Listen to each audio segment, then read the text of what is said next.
আল্লাহ তাআলা সবকিছুই দেখতেছে। তুমি ভাবতেছো হয়তো আল্লাহ তাআলা তোমাকে দেখতেছে না। আল্লাহ তাআলার কাছে কোনো কিছুই গোপন নেই। এমনকি একটা সরষের দানা পরিমাণ, অর্থাৎ ছোট্ট থেকে ছোট্ট, ন্যূন থেকে ন্যূন গুনার কাজ যদি তুমি করো, এটাও আল্লাহ তাআলা দেখে। ওয়ালা আসকারু মিন যালিকা ওয়ালা আকবার।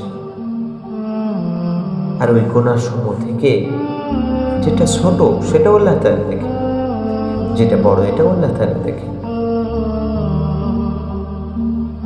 ইল্লা ফি কিতাবিম মুবিন। সব কিছু আল্লাহ তাআলা একটা খাতার ভিতরে লিপিবদ্ধ করে রেখেছে, এটা স্পষ্ট হচ্ছে।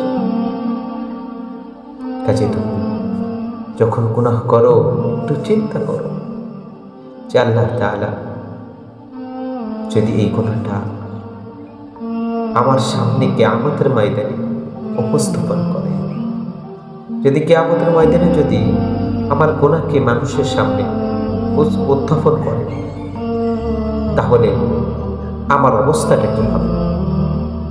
একটু চিন্তা করো, একটু চিন্তা করো। কারণ আল্লাহ তাআলার কাছ থেকে কখনোই ছাড় পাওয়ার সুযোগ নেই। হ্যাঁ, তুমি যদি আল্লাহ তাআলা অনুগ্রহ করে সেটা ভিন্ন বিষয়, কিন্তু আল্লাহ তাআলা তোমার জন্য যে প্রত্যেকটা বিষয়, প্রত্যেকটা ক্ষেত্র তোমার জন্য যখন সেট করে দিছে,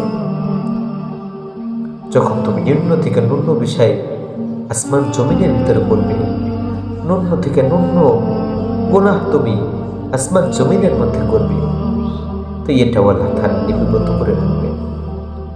কাজে আল্লাহ তাআলার কাছ থেকে ফাঁকি দেওয়ার কোনো সুযোগ নেই।